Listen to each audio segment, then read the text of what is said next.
Bonjour Jean-Philippe Tanguy. Bonjour madame. Merci d'avoir accepté notre invitation. Merci. Député de la Somme, président délégué du groupe Rassemblement National à l'Assemblée Nationale. On est ensemble pendant 20 minutes pour une interview en partenariat avec la presse régionale représentée par Julien Lécuyer de La Voix du Nord. Bonjour Julien. Bonjour Oriane, bonjour Jean-Philippe Tanguy. Bonjour, ravi d'avoir la presse du Nord. D'habitude céleste. C'est gentil. On va commencer en revenant sur l'audition de François Bayrou. 5h30 d'audition hier devant les députés sur l'affaire Betharam et François Bayrou qui a martelé ne pas avoir menti. Il vous a convaincu ? Non, mais je ne vais pas vous mentir, je n'ai pas regardé ces 5h30, donc je ne vais pas vous baratiner. Par contre, moi je suis très gêné par la tournure que prend cette commission d'enquête. Pourquoi ? Moi j'en ai mené une commission d'enquête sur les ingérences. On n'est pas un tribunal, nous ne sommes pas des procureurs. Et là, j'ai senti quand même dans quelques extraits assez long néanmoins que j'ai regardé, un vrai malaise là-dessus. On a la volonté quand même de la France insoumise, il faut bien le dire, et du reste de la gauche, de transformer cette commission d'enquête en inquisition. Donc, moi je ne défends pas M. Bayrou, je trouve évidemment que les victimes qui ont pris la parole, ou qui ont pris la parole pour les autres, sont très courageuses, doivent être entendues et respectées, mais s'il y a des faits, c'est à la justice de les traiter maintenant. Et le Parlement, une fois plus, n'est pas une autorité judiciaire, et M. Bayrou n'a pas à être soumis à la question et à la torture pendant 5h30 pour essayer, en lui posant 20 fois la même question, d'essayer d'avouer ou de commettre une faute. Parce qu'on avait l'impression qu'il cherchait plus la faute de M. Bayrou, la faute politique, que la vérité pour les victimes. Et là, ça me dérange. Donc la France insoumise a fait de la politique ? Enfin, en fait, instrumentalisation, quoi. Oui, je pense que c'est instrumentalisation. Je vois, voilà, une fois, moi, je ne nie pas les cœurs et les reins, mais si vous voulez poser, vraiment, c'est des méthodes de l'inquisition médiévale, hein, c'est-à-dire poser 50 fois la même question, en espérant qu'il y ait une version ou une erreur factuelle qui, prouve une vérité parallèle. Voilà. Je trouve que c'est très dangereux et je trouve surtout que, finalement, on oublie beaucoup les victimes dans cette triste affaire. Cela dit, la commission a pointé aussi des revirements dans son expression. Vous aussi, vous avez certainement pu le constater ces derniers mois. Est-ce qu'il a affaibli sa propre parole en ayant des déclarations contradictoires ?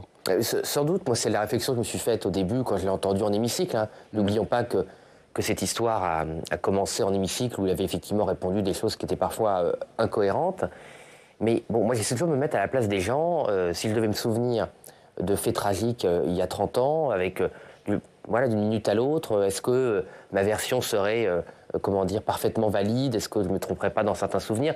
C'est possible. Donc moi, j'essaie de reprendre ça avec un peu de distance. M. Bayrou a toujours été un adversaire politique, que ce soit sur l'Union européenne, l'économie, la fiscalité, la sécurité, l'immigration. Je ne suis d'accord avec lui sur rien, mais j'essaie de le traiter en être humain, en compatriote, et pas seulement en adversaire politique. Les insoumis ont quand même tendance à traiter tout adversaire politique en ennemi et à le traiter avec assez peu de tolérance. Bon. Mais ça veut dire pour vous que François Bayrou ne ressort pas affaibli politiquement de ces 5h30 d'audition ? Enfin, plus là, pour le coup, je mentirais si je vous disais que j'avais suffisamment regardé pour tenir ce jugement. Je préfère m'en tenir à la prudence. En tout cas, je n'ai pas vu de conclusion dans les médias que j'ai pu lire ce matin qui faisaient de nouvelles révélations. J'ai l'impression que tout ça a un peu tourné en rond. Bon, ça ne sent pas la censure, quoi, en fait, c'est ça que vous nous dites. Mais il y a des sujets qui peuvent mener à la censure, qui sont des vrais... Enfin, c'est pas que c'est un vrai sujet, mais pour le moment, je ne vois pas de mensonges ou de mise en doute de la probité de M. Bayrou qui permettrait de lui dénier le droit d'être Premier ministre. Il n'y aura pas de censure du RN sur Betharam. Pour le moment, non. Mais sur les retraites, sur la stagnation des salaires, sur la ruine des finances publiques, sur l'absence de loi sur l'immigration, sur l'énergie, on a été entendu pour le moment. Là, il y a des sujets de censure. On exerce une pression sur les sujets qui intéressent les Françaises et les Français qui mettent en cause M. Bayrou. Là, sur l'affaire Betharam, je ne vois rien qui l'empêche d'être Premier ministre pour le moment. Julien, on va parler du référendum. Oui, vous l'avez suivi mardi soir. Emmanuel Macron s'est dit défavorable à l'idée d'un référendum sur l'immigration. Il considère que l'article 11 de la Constitution qui encadre l'outil référendaire ne permet pas d'interroger les Français sur ce point. Alors on a écouté aussi Jordan Bardella hier qui lui maintient le fait que c'est possible. Mais alors expliquez-nous comment constitutionnellement vous comptez passer ? Mais c'est Jordan Bardella qui a raison. En fait, on ne nous a jamais prouvé que vous ne pouvez pas faire de référendum sur l'immigration par rapport au thème qu'avait choisi le général de Gaulle. L'immigration est à la fois un phénomène économique, un phénomène social, un phénomène institutionnel. Il n'y a aucune difficulté. Enfin, tout ça, en fait, ce sont des gens. Et d'ailleurs, quand on tire un peu la ficelle, on a la pelote de gens qui ne veulent pas, en fait, consulter les Français sur l'immigration. D'ailleurs, Emmanuel Macron a vendu le poteau rose en disant « je ne vois pas le sujet ». Bah, écoutez, quels que soient les partis pour lesquels votent les Français, nos compatriotes, dans tous les sondages, voient le sujet et souhaitent très largement... le sujet, mais quelle question? Il y a d'autres sujets, on n'est pas des obsédés de l'immigration. On pourrait faire un référendum sur les retraites, on pourrait faire des référendums sur d'autres sujets, sur la fin de vie. Mais l'immigration, c'est vrai que c'est un poids saillant parce que si on n'affirme pas la volonté populaire sur le contrôle de l'immigration, nous avons un certain nombre d'autorités judiciaires et d'instances internationales qui nous mettent des bâtons dans les roues. Mais quelle question vous souhaiteriez poser par référendum sur l'immigration? Vous avez raison, effectivement, parce que parfois on croit, surtout quand on entend Emmanuel Macron, qu'on serait en Suisse et qu'on aurait des votations sur est-ce que vous voulez tel ou tel phénomène ou telle question. Non, en fait, en France, c'est sur un projet de loi, une proposition de loi. Donc nous, c'est la proposition de Marine Le Pen sur l'immigration qui a été déposée il y a plusieurs années, qu'on pourrait mettre à jour parce que peut-être qu'il y a des petites mises à jour à faire, mais enfin, 99... Non, mais je dis ça par prudence pour pas être arrogant, mais 99% du texte pourrait passer devant les Français par référendum. Ce qui était passé la dernière fois en 2005, sur le traité européen, c'était souhaitez-vous la ratification du traité en pièce jointe, si je puis dire, et on avait tous reçu le traité européen par la poste. Mais là, sur l'immigration, c'est constitutionnel ce que vous voulez faire? Ah oui, tout à fait. Franchement, je n'ai aucun doute là-dessus. Je comprends très peu ce débat parce que, en plus, moi, je m'étais penché à l'époque en disant oui, l'immigration, c'est sociétal. En fait, le mot sociétal n'existait pas en 1958. C'était le mot social. Cette différence a été faite sous influence américaine dans les années 70. C'est un mot qui n'a été reconnu par l'Académie française que dans les années 70-80. Donc en fait, dans la tête du général de Gaulle, et moi qui connais un peu la prose et le verbe du général de Gaulle pour l'avoir lu et relu, le mot sociétal n'existe pas dans la prose du général de Gaulle, c'est le mot social. La question du vote même Bruno Retailleau, qui est favorable à un référendum sur l'immigration, il dit pour le moment on peut le limiter à quelques sujets, notamment la question des prestations sociales. C'est très intéressant. La question sur M. Retailleau, c'est qu'en fait, comme lui-même n'a jamais voulu assumer ses responsabilités sur l'immigration, il avait lui-même utilisé cette histoire qu'on ne pouvait pas consulter les Français directement pour gagner du temps. Un référendum non, lui, il veut gagner du temps. Il veut d'abord qu'on modifie la Constitution et ensuite qu'on voit un référendum sur l'immigration. Donc ça veut dire envoyer ça à la Saint-Glinglin. Et ça, c'est la spécialité de LR. D'ailleurs, on le voit bien, puisque maintenant il a accepté de travailler avec M. Macron. Qu'est-ce qu'il propose sur l'immigration de concret, M. Retailleau, à part des prises de parole, des conférences de presse et des micro-polémiques avec M. Wauquiez? Rien. Nous, ça fait 6 mois qu'il est au gouvernement. Il ne nous a rien proposé. Contrairement à ce qu'il avait annoncé. Sur la fin de vie, vous le disiez, Emmanuel Macron, il a promis, en revanche, un référendum si toutefois le débat s'enlise au Parlement. Est-ce que vous, qui êtes favorable à ce texte, vous êtes satisfait? Non, parce que nous, on a toujours été pour que ce soit les Français qui tranchent les questions, pour le coup, sociétales ou sociales, les grandes questions de société. Donc nous, on aimerait bien qu'on aurait pu avoir un référendum sur... donc là, vous êtes satisfait avec ce que dit Emmanuel Macron, qui dit que si le débat s'enlise au Parlement, il y aura un référendum sur la fin de vie. Écoutez, personne n'a obligé Emmanuel Macron, lors des vœux, à annoncer que les Français seraient enfin consultés par référendum. Cinéma qui nous a fait quand même, vous reconnaîtrez, plusieurs fois depuis 7 ans. Et à chaque fois, c'est déceptif. À chaque fois, on est déçu. Et je vois bien sur le terrain, où il n'y a pas grand monde qui attendait quelque chose, enfin certains qui attendaient la prise de parole d'Emmanuel Macron pensaient qu'on aurait enfin un référendum. Donc c'est dommage, parce qu'effectivement, on a déjà eu un débat assez long à l'Assemblée nationale sur la fin de vie. Ça a été repris à zéro. Pour vous, il faut faire référendum avant la fin des débats au Parlement? Moi, j'aurais préféré un référendum avant, oui. Donc là, on suspend les débats parlementaires et référendum? Oui, on aurait préféré, oui. C'est ce que vous demandez? Quand vous dites on, c'est qui? Parce que Marine Le Pen, par exemple, elle est opposée au texte. Oui, elle est opposée au texte, mais elle était pour le référendum. Même s'il débouche, ce qui devrait être le cas. C'est le sens du référendum. Sur le fait que nous, les Français sont favorables au texte. Nous, on respecte les Français, mais ça aurait été l'occasion pour Marine Le Pen et Jordan Bardella d'expliquer clairement leur position, de convaincre sans doute avec leur force morale les Français de leur position. Mais ça aurait fait un débat clair, parce que le risque aussi de ce qui se passe à l'Assemblée, c'est que le texte, moi-même qui veux le voter, soit dévoyé avec la fin d'un certain nombre de garde-fous, aussi bien pour les soignants que pour les patients, et pour ceux qui sont d'une souffrance telle qu'ils pensent devoir recourir à cette extrémité, rendre le texte impossible à voter. Voilà. C'est vrai que moi je m'inquiète de certains abus qu'on voit à l'Assemblée nationale. Hier, on a eu une volonté de faire de faire rentrer des associations à l'école pour expliquer la fin de vie. Enfin, je ne vois pas trop ce que cela vient faire dedans. Une volonté aussi d'obliger les soignants à pratiquer ou à être formés à la fin de vie alors qu'ils ne veulent pas le faire. Moi qui suis pour la fin de vie, je suis totalement contre ces mesures excessives et extrémistes. Donc vous ne savez pas encore si vous voterez pour ou contre ce texte. Ça va dépendre de ce qu'il y a dedans. Moi, je suis pour le principe de la liberté de choisir sa fin de vie et pour le principe du suicide assisté. Mais je ne suis pas pour une loi sans garde-fou et surtout pour ne pas respecter la liberté des soignants. Moi, mon choix personnel, il se fonde sur la liberté. Donc je ne peux pas demander la liberté pour les patients et l'absence de liberté pour les soignants. Mais votre vote, il est acté ou pas? Pour le moment, il n'est pas acté.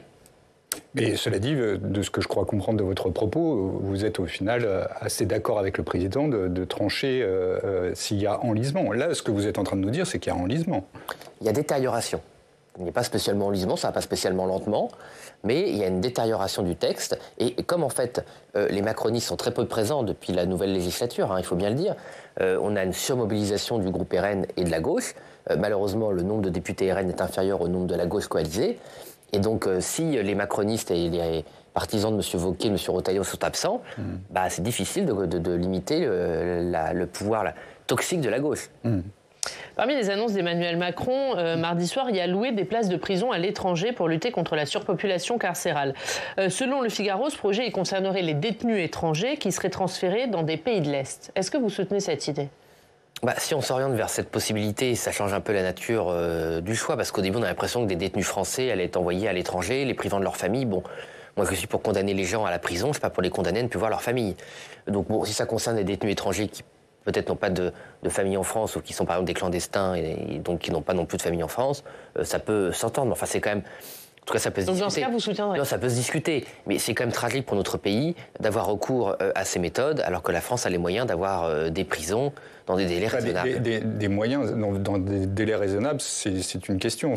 Gérald Darmanin citait le calendrier de 7 ans pour construire une prison de façon générale. Donc, on va dire que si on veut résoudre plus rapidement la surpopulation carcérale qui est dramatique dans ce pays, est-ce que ça ne vaut pas le coup quand même d'étudier des solutions alternatives ? On peut étudier, on n'est pas doctrinaire et on n'est pas pour la politique du pire. Donc on peut, nous, de toute façon... Non mais en revanche, vous êtes pour une politique de sévérité. Oui, tout à fait. De la justice. Ce qui voudrait dire potentiellement plus de gens envoyés en prison. Comment vous faites du coup ce qui aggrave la surpopulation carcérale à place égale ? C'est-à-dire déjà, nous on n'est pas d'accord avec le calendrier de 7 ans.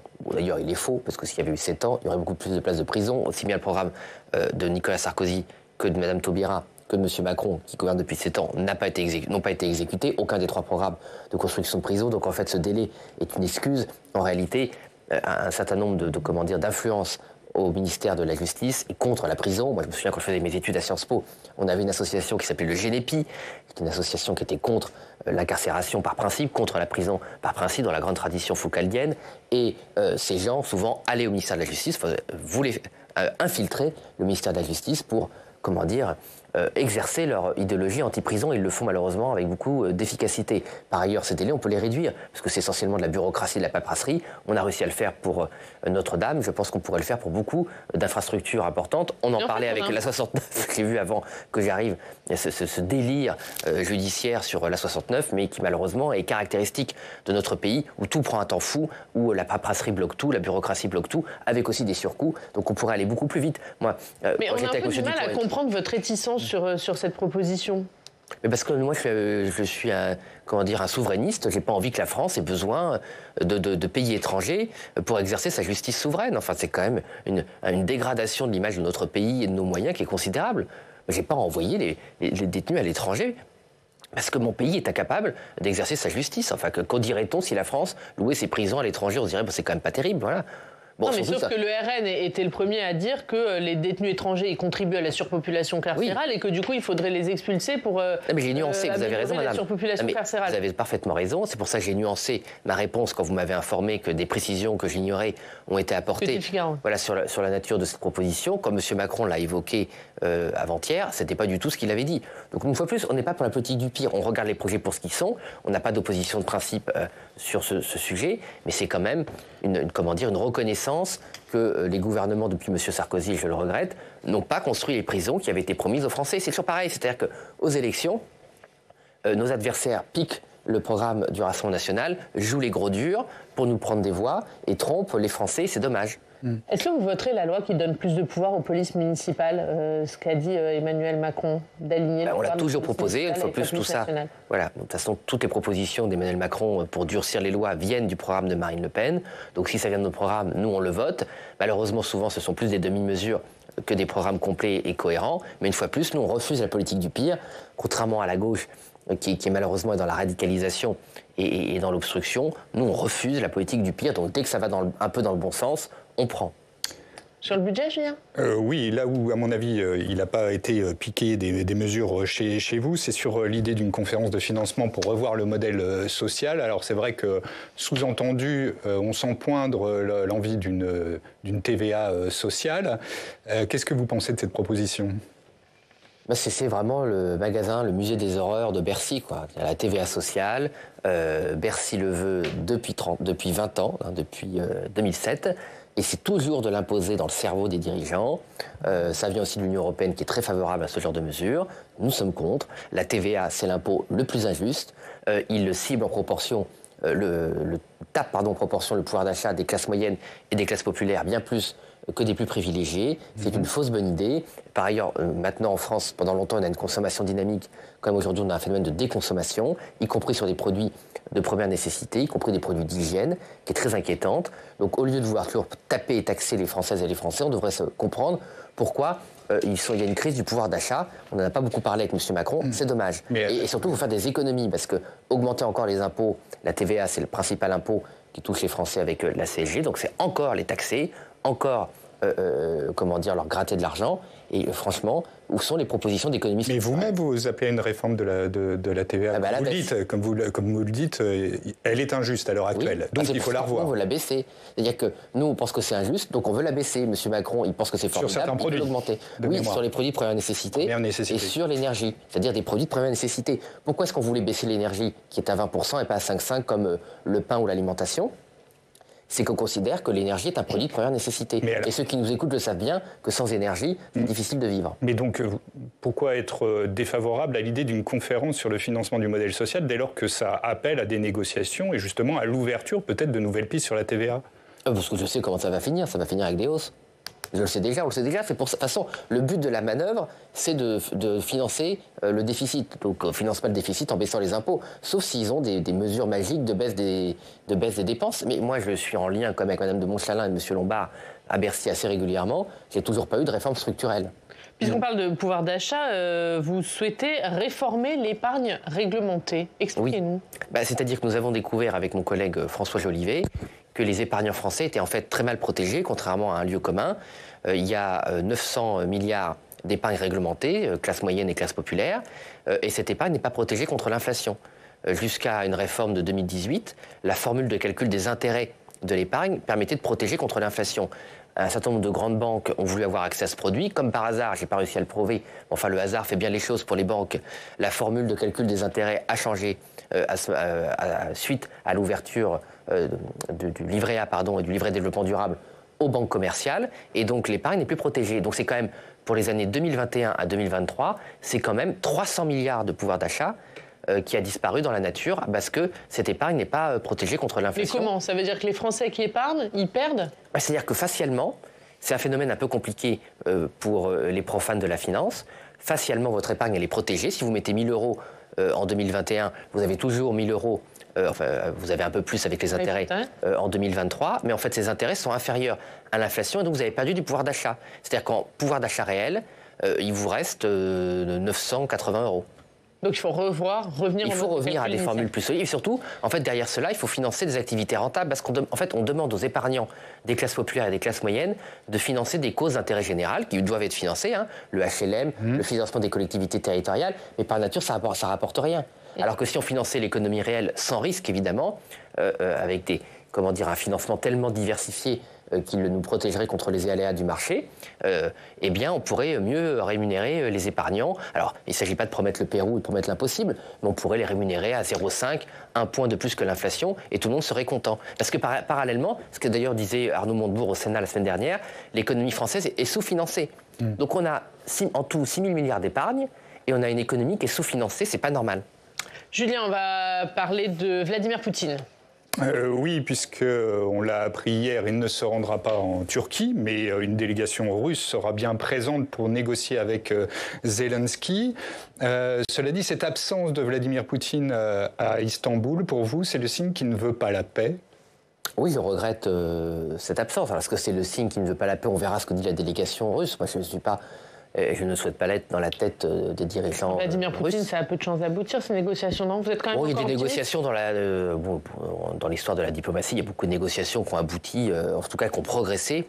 Vous êtes optimiste? Raison. Non, je ne suis pas spécialement optimiste. En tout cas, ce qui est sûr, c'est qu'une fois de plus, l'Union européenne n'arrive pas à gérer la paix et la diplomatie sur son propre sol. On oublie de le déléguer ici à Riyad, en Arabie Saoudite, ou là, à Istanbul, en Turquie. C'est la deuxième fois que cela arrive. Parfois aussi, la Chine a plus d'influence que les pays de l'Union européenne. C'est quand même triste d'en arriver là. Et que l'agitation de M. Macron, et je le regrette pour mon pays, ne semble pas fonctionner pour faire progresser la paix. J'ai été très troublé. Vous êtes quand même dur avec un président qui a quand même servi à relier le président Donald Trump et puis le président ukrainien. C'est quand même lui qui a servi aussi de liaison. Oui, c'est ce qu'il dit. Pour le moment, je n'ai pas de fait qui prouve la communication du président de la République. Mais si ça a été le cas, tant mieux. Moi, une fois de plus, pour mon pays et pour la paix, je ne souhaite que le meilleur, ou en tout cas le moins pire. Mais ce que je veux dire par là, par contre, c'est que les mots, enfin les discours tenus par Emmanuel Macron lors de son interview sur TF1 étaient mot pour mot la reprise des positions de Marine Le Pen au Parlement. Par exemple, au détour d'une phrase, il a annoncé que l'Ukraine ne rentrerait pas dans l'OTAN. Changement de position de gouvernement majeur que nous avions depuis le début avec Marine Le Pen et qui nous a quand même valu des insultes, des accusations d'ingérence et d'intelligence avec l'ennemi complètement farfelues et diffamatoires depuis 3 ans. Et c'est pour ça que je vous rappelle que le Rassemblement national n'a pas pu voter les motions de soutien du Parlement à l'Ukraine, qu'on a dû s'abstenir, parce que dedans, il y avait l'entrée de l'Ukraine dans l'OTAN. Donc ça fait 3 ans que les macronistes, une certaine gauche, une certaine droite, nous gonflent et nous mentent surtout aux Français en disant il faut que l'Ukraine rentre dans l'OTAN. Et comme le Rassemblement national ne veut pas que l'Ukraine rentre dans l'OTAN, ce sont des méchants poutinistes. Et en fait, M. Macron, au détour d'une phrase, vient de rejoindre notre position, qui n'était pas une position poutiniste, qui était la position de Jacques Chirac et la position de la diplomatie française en permanence, sauf depuis M. Hollande. Donc tout ça est quand même bien triste et c'est beaucoup de temps perdu pour la France. Emmanuel Macron qui a également parlé de la situation à Gaza, disant que ce n'est pas son rôle d'employer le terme de génocide, mais celui des historiens. Il qualifie de drame la situation et de honte la politique de Benyamin Netanyahou. Il a employé les bons mots selon vous? Non, il n'a pas du tout employé les bons mots et il change de mots selon ses interlocuteurs. Au début, M. Macron voulait une forme d'OTAN, enfin une coalition, contre le Hamas en soutien à la sécurité d'Israël. Maintenant, il en est presque à reprendre la propagande du Hamas. C'est quand même... Vous exagérez, la propagande du Hamas, les mots sont forts. Ils sont même d'ailleurs, vous rapprochez finalement des propos de Benyamin Netanyahou qui a dit qui a qualifié Emmanuel Macron, qui l'a accusé de se ranger du côté d'une organisation terroriste. Vous en êtes presque à reprendre les mots de Benyamin Netanyahou. Mais moi, je reprends mes propres mots, pas les mots d'un gouvernement étranger, même s'il peut être un gouvernement ami, comme celui d'Israël, qui, je rappelle, est la seule démocratie du Moyen-Orient et qui est légitime. Comment vous qualifiez ce qui se passe à Gaza à l'heure actuelle? Mais Israël tente d'assurer sa sécurité et tente d'éliminer un mouvement terroriste qui, malheureusement, a choisi un peuple innocent comme bouclier. Donc j'entends beaucoup de gens qui, depuis leur canapé, savent comment mener une opération militaire contre le Hamas. Voilà. Si ces gens ont quelque chose à proposer de plus, de moins douloureux, de moins tragique, mais bien sûr, mais je le regrette. Mais comment se fait-il que, depuis 6 mois, moi j'aurais préféré que les puissances occidentales, d'énervent la puissance et l'influence du Hamas en influant sur les puissances au Moyen-Orient qui malheureusement le soutiennent, en particulier dans le Golfe. Ça n'a pas été fait. Voilà, ce qu'il faut, c'est débrancher tous les moyens de contrôle et de pouvoir du Hamas ou d'un certain nombre de ses proxys, ici ou là. Ce n'est pas fait. Donc faire de la morale, même si ça part d'un bon sentiment sur ce que subit le peuple palestinien, ça ne sert à rien. Voilà. Et en tout cas, je ne vois personne proposer de solution au gouvernement israélien. Julien, un dernier mot rapidement. Oui, simplement sur ce sondage commandé par par l'Institut Hexagone, qui est financé en partie par le milliardaire Pierre-Édouard Stérin. Il a montré tout le potentiel de Jordan Bardella à la présidentielle, en capacité de remporter les seconds tours face à tous les candidats, hormis Édouard Philippe. C'est plutôt positif, non ? C'est très positif pour notre force politique, pour les idées qu'on porte et les qualités reconnues à Jordan Bardella. Le problème, c'était pas du tout, évidemment, les bons résultats de Jordan, c'était cette volonté d'exclure Marine Le Pen et de nourrir un récit de certains lobbies contre la candidature de Marine Le Pen, alors qu'elle est présumée innocente et qu'elle pourra se présenter quand justice lui sera rendue. C'est ça qui était insupportable. Et moi, il y a un peu de naïveté, je trouve, dans certains commentaires sur la politique française, sur l'utilisation des sondages. Évidemment. Les lobbies, ils viennent d'où ? De chez vous ? Non, ils viennent pas de chez nous, ils viennent. Il n'y a pas une bataille aussi derrière en disant il faut peut-être préparer, faire que le plan B devienne le plan A. C'est justement ce récit que je dénonce. Le parti est 100% mobilisé derrière Marine Le Pen, c'est notre candidate naturelle. C'est elle, par ailleurs, qui a choisi et légitimé Jordan Bardella il y a très longtemps. C'est d'ailleurs la seule personnalité politique avec autant d'influence active, je n'ai pas d'autres souvenirs, qui, alors que son influence politique était majeure, a choisi un dauphin et lui a donné beaucoup d'influence. Ce qui prouve d'ailleurs la qualité de Marine Le Pen, parce que malheureusement, trop d'hommes et trop de femmes politiques passent leur vie à refuser toute qualité interne, tout talent interne, par peur que ça leur fasse de l'ombre. Marine Le Pen, elle, a montré qu'elle avait suffisamment confiance en elle pour avoir des talents auprès d'elle. Et on a la chance d'avoir ces talents. Si Jean-Philippe Tanguy, merci beaucoup d'avoir été notre invité, la une de La Voix du Nord, le trimestre le plus sec depuis 1959. Oui, avec des arrêtés sécheresse qui risquent de tomber assez rapidement. C'est à la une de votre journal, Julien. On se retrouve la semaine prochaine. On passe tout de suite au Club des Territoires.